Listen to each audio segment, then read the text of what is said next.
Halo, assalamualaikum. Selamat pagi. Pagi-pagi di sini dingin, dingin ini termasuk.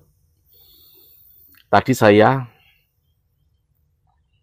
melihat soal pemberitaan Ustadz Cabul.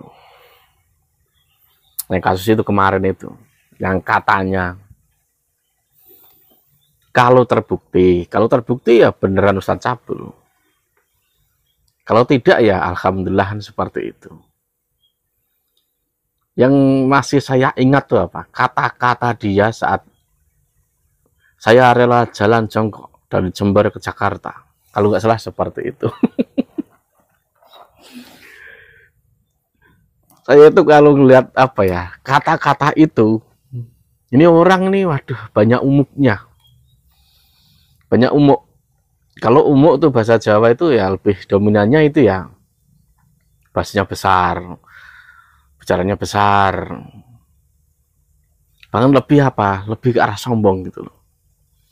Padahal misalkan itu terbukti, saya nggak bisa bayangin itu jalan jongkok dari Jember sampai Jakarta.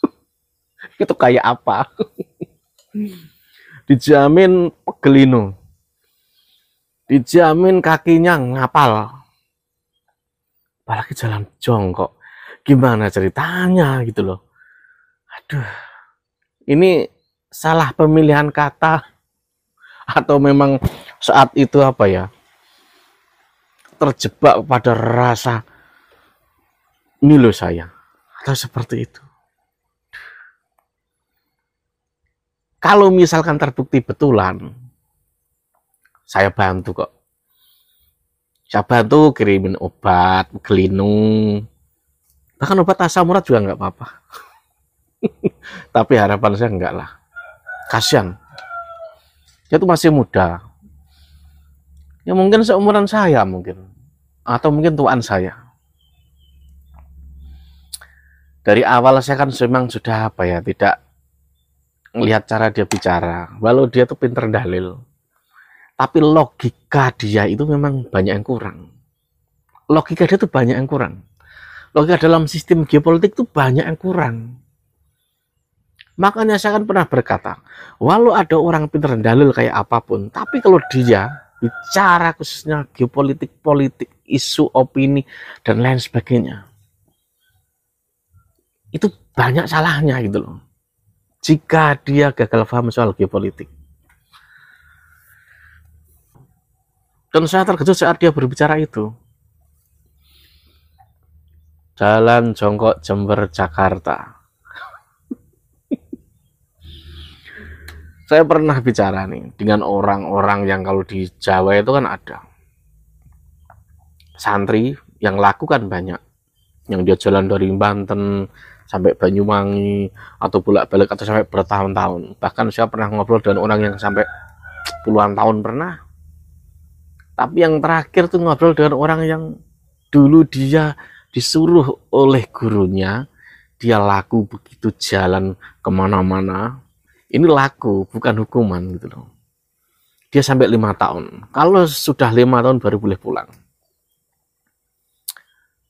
Sangat berat sekali 5 tahun itu. Bayangin aja, nggak boleh pulang, nggak boleh nengok keluarga, kerabat dan lain sebagainya. Kalau orang bahasa Jawa itu mengikuti kata hati.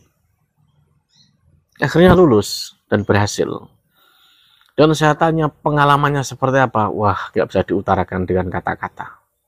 Sebenarnya itu sebuah laku untuk menghancurkan ego diri sendiri. Kalau yang masih dalil tapi egonya sok, banyak umuk, dia belum sampai ke sini, masih jauh.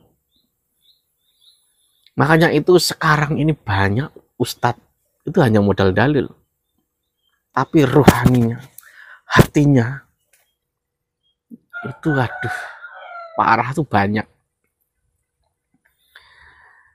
Ya kalau melihat kasus seperti yang dialami orang Jember itu,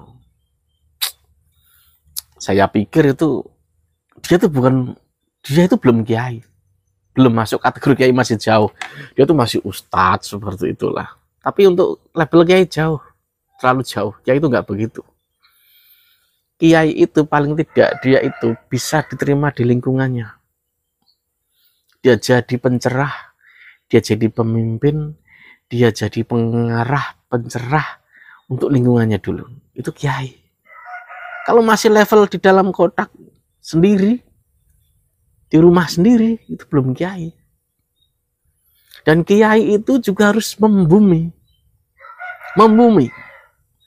Kalau masih melihat orang dengan sisi syariat, bukan kiai.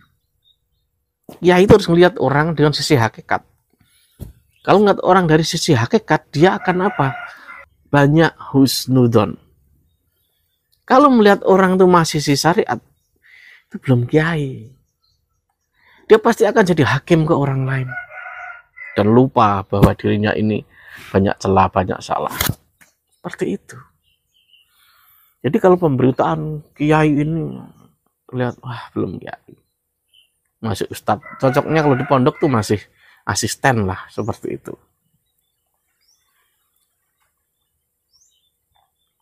Ya harapan saya ya apa ya, sebagai ya harapan saya sebagai sama YouTuber, saya nyebutnya YouTuber saja.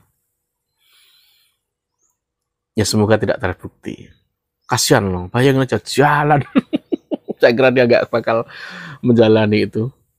Siapa yang bisa, siapa yang kuat gitu loh. Yang Amin Rais saja subahnya kayak apa aja. Orang yang punya nama saja nggak berani jalanin kok. Jalan sampai Jakarta kok. Apalagi cuma dia gitu loh. Yang belum punya nama lah. Kenapa video saya soal dia itu saya hapus? Jelek. Nggak tahu streamingnya saat itu jelek bukan main. Nggak tahu sinyalnya kenapa itu. Grade-nya jadi rendah banget, jelek gitu. Padahal penontonnya juga banyak gitu loh. Lalu akhirnya saya save, saya simpan, saya privat, akhirnya saya hapus. Jelek banget nih kualitasnya. Ya itulah. Ini pembelajaran itu loh. Jadi kalau misalkan mau jadi ustadz, jadi kiai, yang betul-betul kiai, harus membumi dulu. Kiai itu harus membumi. Kalau belum membumi itu belum kiai. Kalau membumi itu, dia tuh tidak asal bicara. Kalau misalkan ada beda, diselembatin aja dengan cara canda. Cara kiai itu tuh begitu. Dengan cara canda.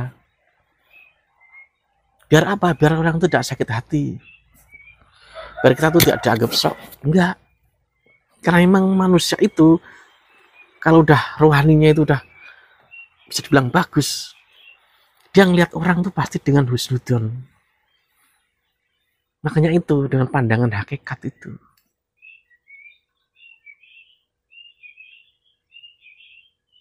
Ya semoga saja dia nggak apalah terbukti, kasihan. Saya ngeliatnya. Oke, sampai sini, wassalam.